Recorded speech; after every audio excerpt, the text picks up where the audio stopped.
Hello and welcome back to another episode of Pop Culture Acts.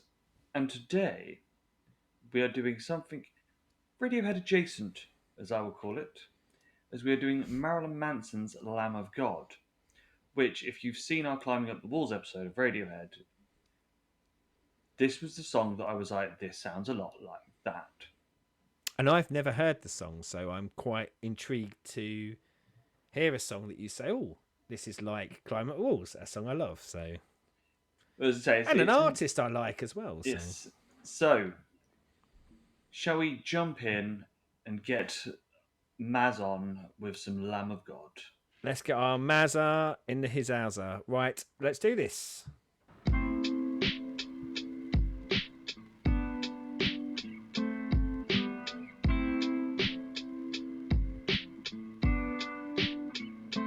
There was Christ in the metal shell.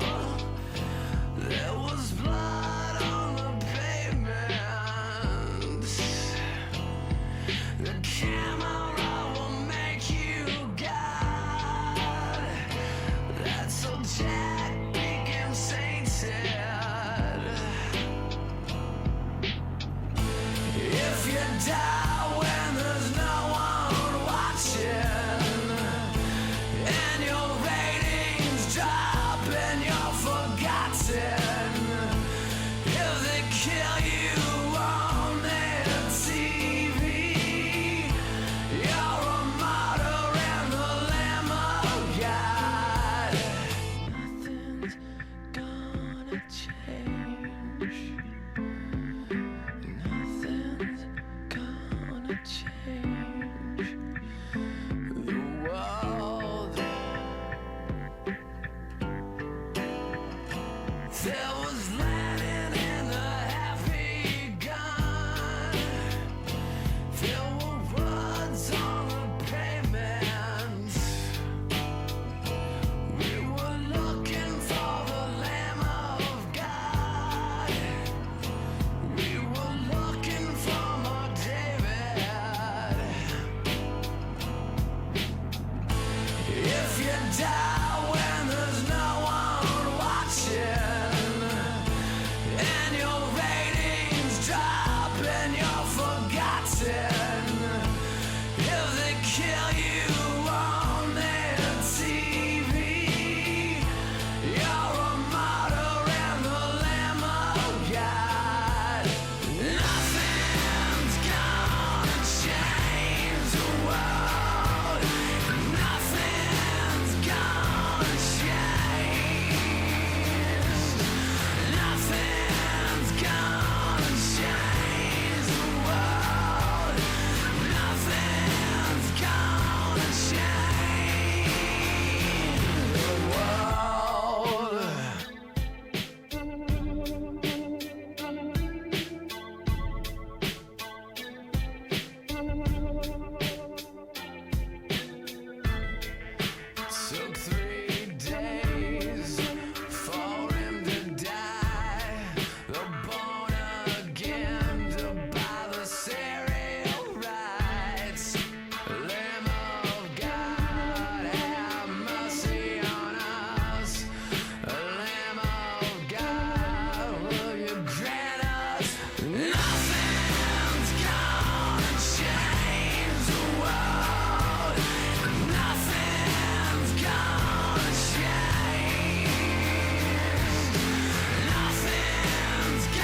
that's not a Marilyn Manson song I'd heard before. I really like that. Big fan of the song. I do think there are big gaps for me in Marilyn Manson, and I think they're gaps I need to fill because I do, to the most part, or I have to the most part, liked everything I've ever heard of his. So I kind of go, why have I not filled those gaps? I don't know the answer. Only so many times in a day, and that was at a point where you can only buy so many albums. So, Yes. but they invented Spotify, so now all I need is the time. But no, yeah, big fan. But you are absolutely spot on. That is Climbing Up the Walls at multiple parts in there, isn't it? Like, as soon as it first happens, I got kind of thumbs up. I will say it took me a while to get back into the lyric stuff, and we'll do the lyrics in a minute, because I was so kind of taken aback by how Climb Up the Walls it is. But yeah, for you, I know you said it when we did that track, but how weird must that be for you now, connecting those two dots? Yeah, as I said, I've lived with this since this came out, and this like 2000. Yeah, this is 2000 album, so I've lived with this for 24 years, and knowing that, and then hearing Climbing Up the Walls, like, hang on a minute, did this come out earlier? Has Maz, just copied and pasted and made his own version of it. Very, very quickly, sorry, there was a part in the song that was doing my head in, because I was going, that's not Climbing Up the Walls, but that is another song, and I couldn't figure it out, and it's just popped into my head, and I figure if I don't say it now, I'll forget it again. Towards the end, it's Hurt, isn't it? It's Yeah. It's got that da da da da da da da da da. So it does seem to be almost to a large degree, almost a Frankenstein of other bits from other songs put together. And I mean, bearing in mind, you only kind of got that when you heard Climb Up the Walls. I guess we don't know whether that was, and you presume it's by design, don't you? But I don't know. It'd be interesting to find out. And anyone who does know, pop it in the comments of, was it talked about in interviews of him sort of saying, yes, that I had these sort of 4 tracks in mind as my inspiration for this, so I've taken bits from tracks, because it's probably ones we're not hearing. But yes, sorry, the whole way through about the last minute, I'm going, what is that, and it just hit me just a second ago. Well, the thing is, obviously, Maz and Trent have long periods of work together, and obviously Trent was the one that got Maz on the record deal and stuff, and found him and made him big. And yeah, although it sounded more like the Johnny Cash version of it, which I know is the same one, but it sounded more in the style of that. But yeah, there are plenty of bits where you hear stuff and go, "That's a 9 Inch Nail style." Yeah. But yeah, as I said, this is one of those. The whole of the Hollywood album, I fucking love. It's the same album that Nobody's comes from, which I know you know that because of because of the awesome TNA faction, The Decay, and the greatest female wrestler of all time, Rosemary. Yes, but yeah, it's having of it. This album, because this was the album he did after obviously Columbine had happened, and he'd been blamed for all of that sort of stuff, and there were so many things to blame him for. just not that. Yeah. But it's very, when you look into the lyrics and sort of think about the time that's going on, stuff like that, it is a heavy album lyrically. Well, as I say, I can't wait to listen to it again, because about half of the track I lose being so focused on the music. But when I come back in to the lyrics and I see, obviously, that this, and if the first half of it says, don't listen to any of the second half, you fool, I didn't pick it up. But that kind of motif of like the martyr syndrome, like, and the and I, like, certainly as we get towards the end, I'm picking up of going, like, people are martyred just because they're on TV, and I took it as questionable as to whether they should be martyred, because I took that nothing's going to change the world, as they're not going to change the world. But by the same token, that kind of, and you're not. You're going to be, I don't know, you're not on telly, so you're not going to be noticed when you die. And that kind of disparity of does fame make you worth more? But yeah, as I say, if the first half of the song is leading me down a totally different path, yeah, apologies. The music grabbed me too much for that. Yeah, I think this is one of those ones because Maz very rarely sort of will go openly and say what his lyrics are.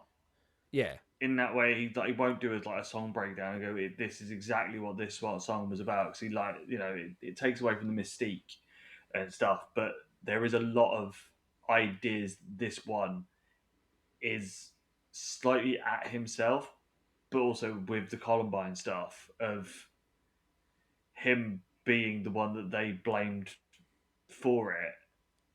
And if because at the time the Christian gun nuts that America are, he was public enemy number one, and they were like, well, if they got rid of him,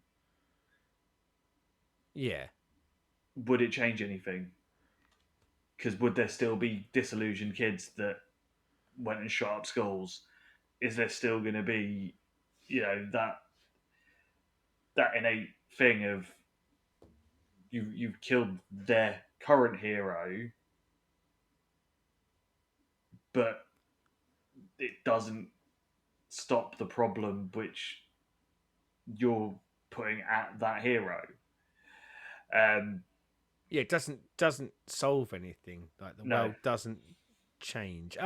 Like there's a bit, and this is when I started to kind of, and I've just got the lyrics up here to kind of check that when I had tuned back in, I was hearing the same thing, and they mention Lennon, don't they, or John Lennon, as I took it as, because obviously someone who was famously killed. But then we jumped down to the bridge where it's took 3 days for him to die, and I'm kind of going, and yes, I'm sure I'll get a lot more on a second listen, but I was leaning into probably that more literal sense of going. Some people are given kind of that reference that Jesus was given back in the day, but in reality, and I don't think he's leaning into going like definitively, yeah, Jesus deserved it and no one else did. But I think it's more of a do these people, like, just because they are on your TV and they're famous, actually are they are they deserving of martyrdom any more than you? And I think that's what kept coming back to me in that sort of tail end of going, I don't know, for it felt like it was trying to deliver something real and positive to me, and maybe that bit of a reinforcement to anyone listening that you're not less of a human being because you're not on telly. But as I say, that's just kind of how it hit me, which I like that message, because I think a lot of people do sometimes give reverence and adoration to people just because they're more well known, but it doesn't make them better. yeah, But and again, maybe we've said this on other things, like what you hear and what the original intent was are not always the same thing, but probably that's something that speaks to a really strong message song, is that it can resonate and speak to people in probably slightly different ways. yeah. That there's so much of a message that some of it will hit you, if not all of it. But yeah, real big fan of that. Yes. More of that, please. So, at some point, we will do a whole load more Maz, and probably Yeah. we've got other bands in the hopper at the minute, but I might chuck Maz in for not so much full albums at the early stuff because they're very hit and miss. But once we get to sort of Some of his peak albums, some of his best, yeah, maybe. we might do the trilogy. Star Wars. Yeah. Yeah, we might do the Omega trilogy of Antichrist Superstar, Mechanical Animals, and then Holywood, and do them as a Yeah. whole. Well, and I think that's where a lot of the tracks, and when I say a lot, the tracks I've heard, I think, are all from that era. And as I said to you, I've not heard, I've yet to hear a track I haven't liked. So, down there, for stuff that isn't of those three albums, pop them But should down be there and listened to, yeah. we'll pop them in as well. Definitely. So, as always, like, subscribe, and ring the bell, because that's what you do on YouTube. You do those things. Yes. And until next time, good day.